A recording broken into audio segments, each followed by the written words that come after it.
Alright, y'all. So today I wanted to kind of give you my thoughts on Smallville season 3. I just recently finished watching this season. Like always, I don't really have any future knowledge of what's going to happen in future seasons, mainly just reviewing this as I go along season by season. So, my overall opinion of season 3. This was definitely a slightly better season than season 2, in my opinion, and obviously way better than season 1. But I wouldn't call it a major improvement over season 2 because while for me personally, there's a lot of really good stories here and there. A lot of them, I think one of the biggest running things with this kind of series is really just a lack of really genuinely surprising twist to it.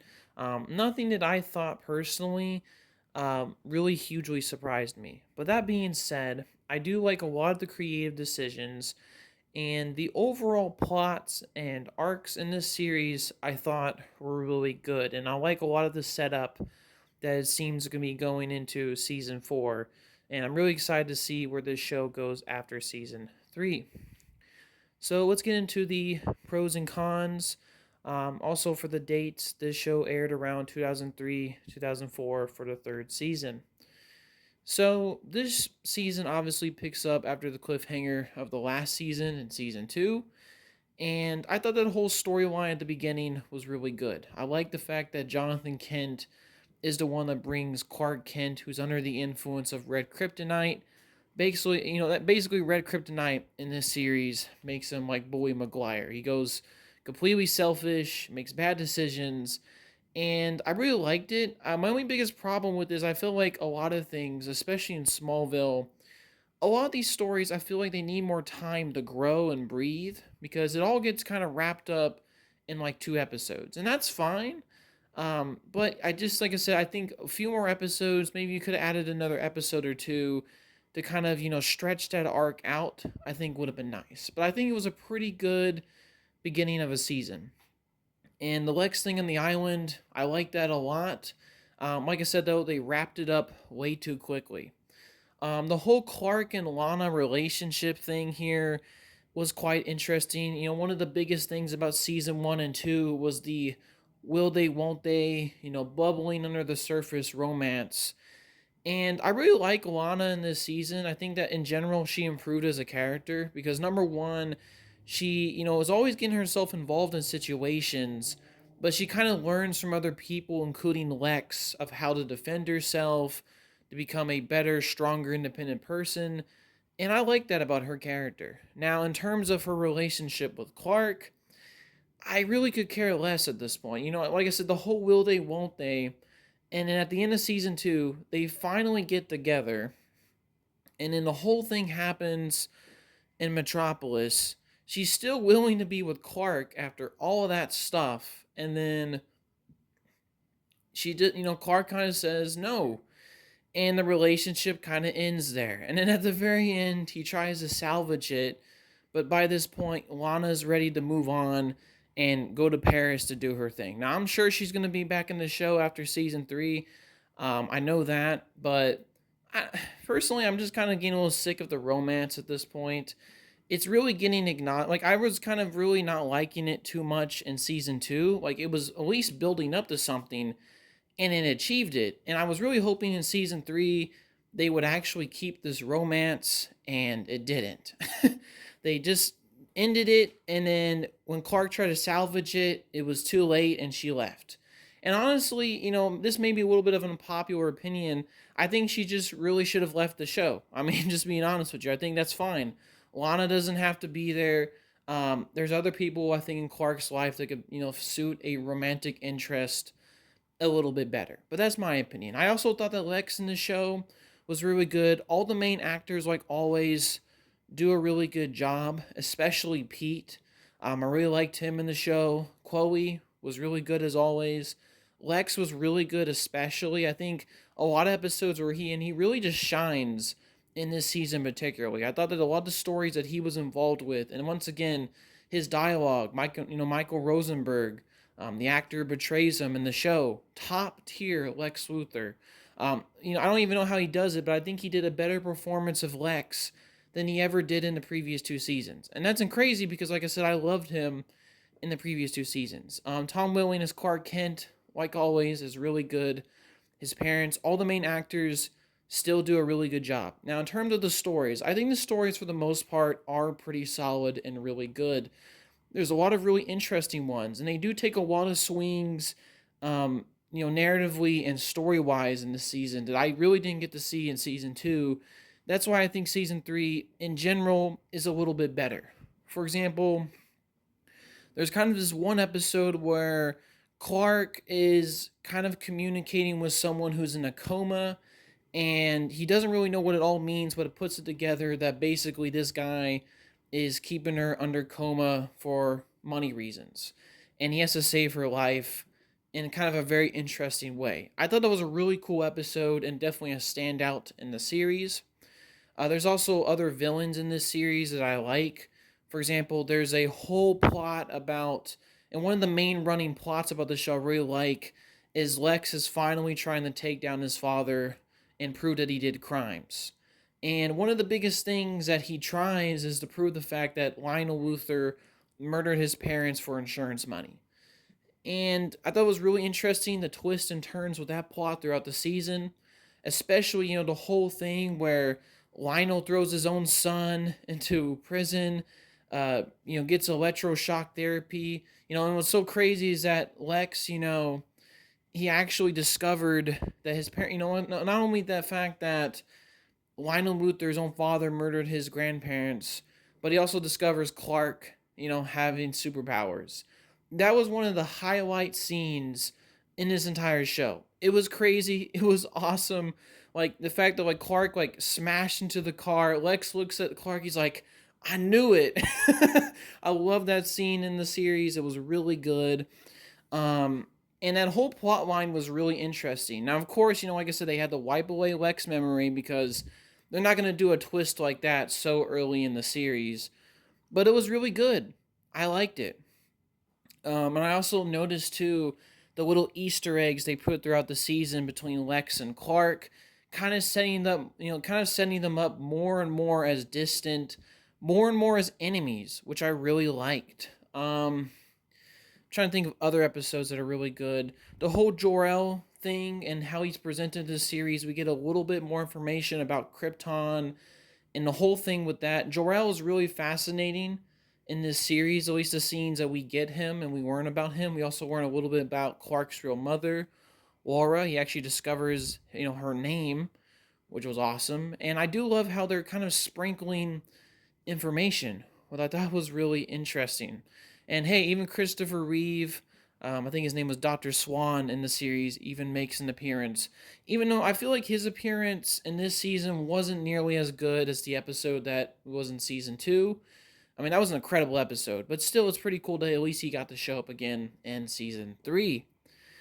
Lionel Luthor is great. I really enjoyed it, and I do like how the whole show kind of revolves around the arc. Lex is trying to take him down, and nearly doesn't happen in a lot of ways, but finally at the end he gets taken to prison, and that was an awesome thing, and the payoff was really great. And then we also got to talk about those last few episodes. Incredible, right? I mean, I really, like I said, Lionel Luthor going to prison was crazy. Whole Lana thing leaving was interesting, and the Pete thing I'll get into, but like I said, the whole revelation too that Clark found out that Lex had a whole thing studying Clark, complete invasion of privacy, right? It kind of destroyed their friendship a lot. Like I said, you can tell throughout this season the distrust between them is growing, but at the end, it's basically completely shattered. And I really enjoyed that, and I'm very interested to see where that goes.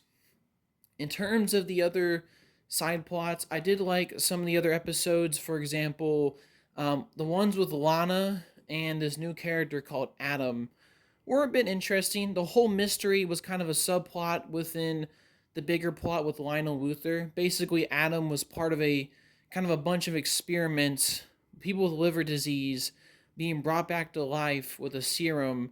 And basically, the whole elaborate plan was to use Adam to get close with Lana to further gather information on Clark, which is a pretty interesting subplot. I did think that the resolution of it was pretty quickly wrapped up. I would have liked more of a resolution, but that episode where he dies was kind of crazy and interesting. I also noticed the fact that a lot of Vampire Diaries stars appeared in Smallville weirdly before Vampire Diaries was a thing, so that's kind of interesting to point out. But the guy who played Adam, I think he would play Dylan, I think his name, in Vampire Diaries, and obviously he's a great actor. Really enjoyed him in this series. Now, now for the most part, like I said, visually too, visual effects were really good. The storylines, for the most part, were pretty good. There's some really good episodes. I already mentioned a few. The whole overarching plots, I think for the most part, were pretty good. And this season was pretty solid. Now let's get into some of my cons with season 3 of Smallville. Because there are some ones, there's kind of a few I have with this season. So for one, like I mentioned earlier, plots that were kind of established either get really quickly wrapped up or don't really have satisfying conclusions. For example, Lex on an island or Clark in Metropolis on a red kryptonite. I expected that to be a little, kind of last longer in the series. Like, I would have expected maybe 2 or maybe 3 more episodes on that. I would have liked more of a natural, lengthy conclusion to that. But it was, like I said, for what it was good. But that's what I think a lot of storylines here. Especially Adams, I would have liked to known a little bit more about his. Now let's get into the whole Pete situation. Now, Pete is revealed at the end of the season.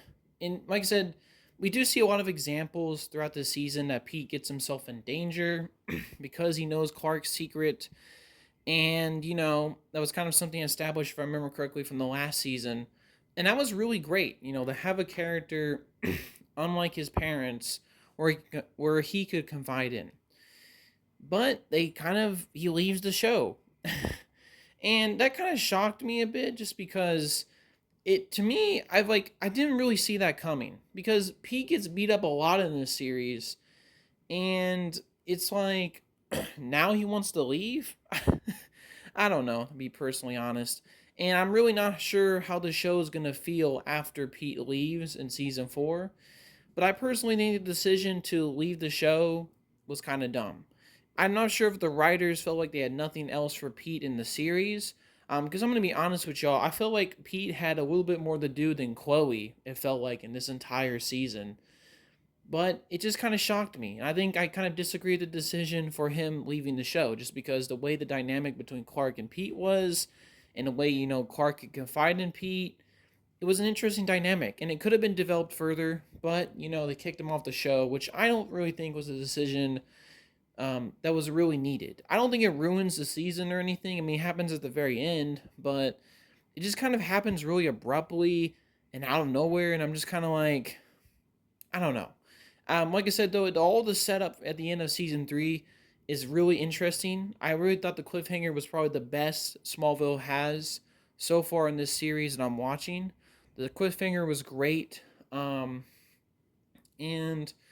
I mean, some of the twists, too, I think I want to mention, were not really incredibly revealing. For example, they finally reveal what Jonathan Kent made a deal with Jor-El.